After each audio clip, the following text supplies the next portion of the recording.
sweetheart from Simply Pure, and today we're going to be talking about bath bomb colors. I was having a conversation a couple of days ago, and I was getting asked a few questions about bath bomb colorants and why do we use lakes over micas, and what does the polysorbate do, and all of those things. So today, I'm going to do an experiment and show you what the lakes, micas, and polysorbate does. First off, let's talk about lakes. Lakes are FDC colors. Sometimes they're mixed with cornstarch to make bath bomb powder color, and sometimes they are in their pure form. Now, the reason why lakes and FD&C powder dyes are so popular in bath bomb products is because they are water soluble dyes and powders, which means when you throw your funky little bath bomb with all the pretty glitter and colors and everything in your bath water, that's what you're going to see. Pretty colors, glitter, and explosions of fun. So I'm going to show you a demonstration really quickly on lakes. I have a few here. Lakes, bath bomb colors, and how they work in water. That's what we're going to do right now. Okay, so these are from Wholesale Supplies Plus, and it's their yellow, orange, and red, and these are strictly bath bomb colors. I have other bath bomb colors that I've gotten from all over the place in a wide variety of colors, and these are what I use to color my bath bombs. I have used micas, but we'll talk about that in a minute. Right now, I'm going to show you how these lakes work and why they're the business. Okay, so we have our warm water. Child, I can't even talk. Our warm water. We're going to fill our bowl up a little bit. Our pretty little bathtub. And I have, or at least I thought I had, oh, here it is. My 1/4 teaspoon measurement. And what color do we gonna use? Let's go with red, right? So I'm not gonna use a full 1/4 teaspoon. Actually, no, let's go with blue. I'm not gonna use a full 1/4 teaspoon because I don't want to waste a lot of color. And a little bit actually does go a long way. I don't need much to show you what I'm talking about. So there's our little bit of bath bomb color, and this is ocean blue. See that? I'm gonna drop it in the water.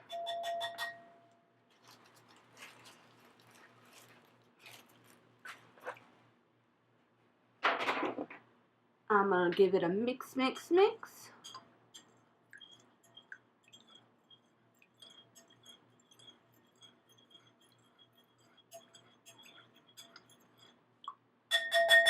as you can see, we have blue water. And there's no clumping. There's no dye sitting on top of the water. It's clear, even blue water. So there's no chance in it dyeing your skin, dyeing your tub, and this is what you want when you're making a bath bomb. That's the business. Alright, that was the blue. I'm going to put a little bit of red in there just so you can see that it's, Again, there's the red bath bomb dye. This one is from Crafter's Choice, Wholesale Supplies Plus. I'm going to take some of that off actually. Because like I said, a little bit goes a long way. There's our dye. There's our water.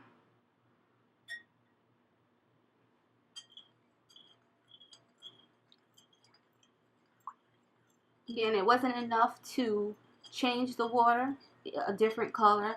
I was just showing you that it disperses and disappears. Actually, it made the water a little bit darker blue. Again, no dye sitting on top of the water, no dye sitting in the bottom of your tub, no ring around the sides of the tub, and no staining of the skin. That's what you're looking for when you're making bath bombs. Clear, pretty water. Right, we're going to move that to the side. And then we're going to do our micas.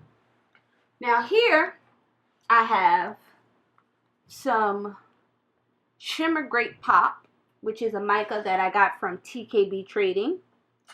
And they have a wide variety of colors and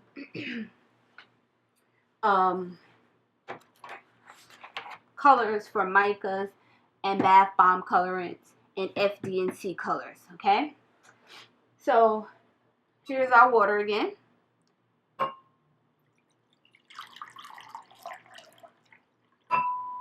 Again, this part is mica and water.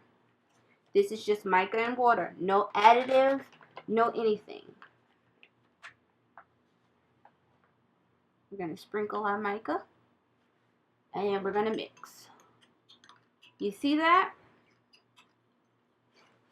Let me zoom in for you so you can get a closer look. You see that? This is why micas aren't good for bath bombs. You see all that color just sitting on top of the water?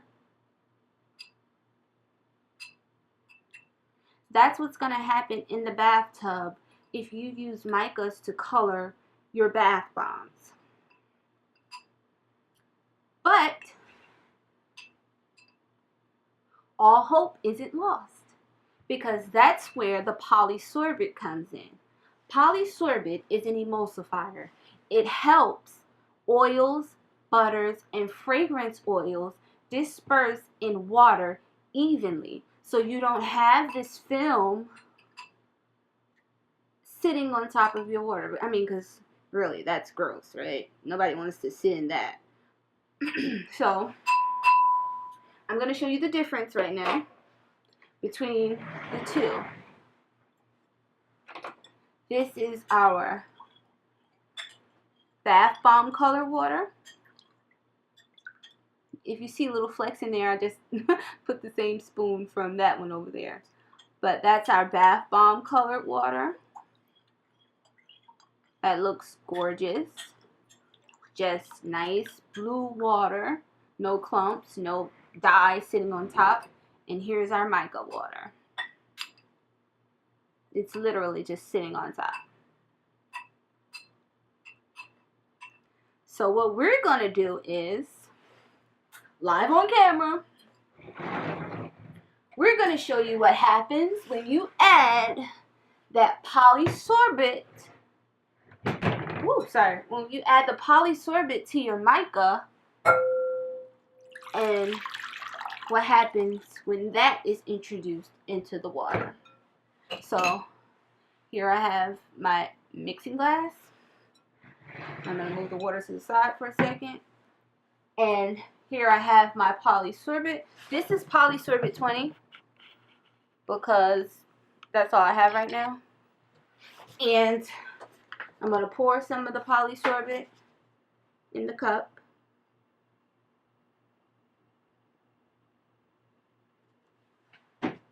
I'm going to use the same color, same mica that we used for this, the same exact one. As a matter of fact, I'll just take some out of the bowl and mix it into the Polysorbate so you can see that it actually is the same.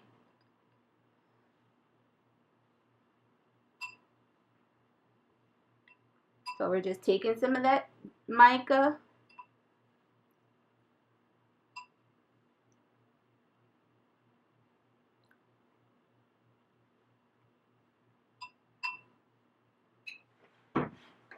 Taking some of that one.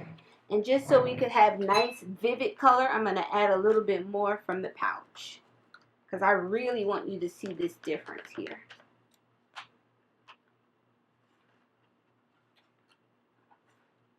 Alright, so there's more. I'm going to put it in there and then I'm going to mix it really, really goodly. Remember, this is just our mica and our polysorbate. I really should have got my whisk, but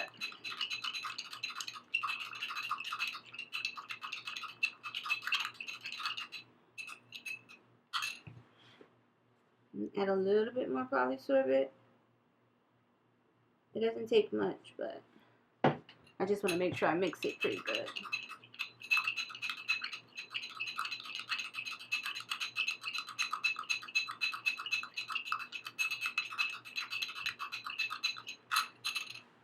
Now here's our water, and we're going to pour this bad boy in there. See that? Look at that.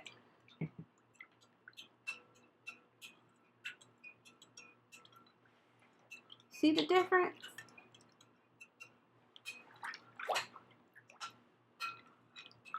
Look at that. See the difference? Now that's what you want when you mix your colors. These two, well, that done turned blue. Our blue water done turned murky. But anyway, this is what you want. This is how the polysorbate helps disperse the micas. So now you go from, sorry for the clinking, you go from having your mica sit on top of your water to having it evenly dispersed throughout your bath. And that's what polysorbate does. So all is not lost. If you don't have bath bomb colors or you want to use up all your micas because you have them, then you can go a different route and just get you the polysorbate and use that to disperse your color in the water. And that's that. So yeah, I just wanted to have a brief video to show you guys. And another question that came up is about which of the colorants cause the egg smell in bath bombs. Those colorants that cause the egg smells are oxides, oxides and ultramarines. You do not want to use those two type of colorants when making bath bombs because the oxidation from the baking soda and the citric acid creates a funky smell when mixed with the oxide and the ultramarine. So we want to stay clear away from those. But anything else is pretty much fair game when you have the proper tools to try to complete the task. So when you use the polysorbate with the mica, it literally makes your options endless. Again, here is our polysorbate water. I'm going to add some 24 karat gold 24 karat gold mica to it. And then you'll see that it works not with only one specific type of mica, but all micas. So now, not only do you have water dispersed, you've got gold and sparkles, and look how beautiful it makes the water. Can you see that? It looks amazing, right? So I know a lot of people are skeptical about using polysorbate because it is a chemical, but it really does make a big difference. So I hope this video helped, and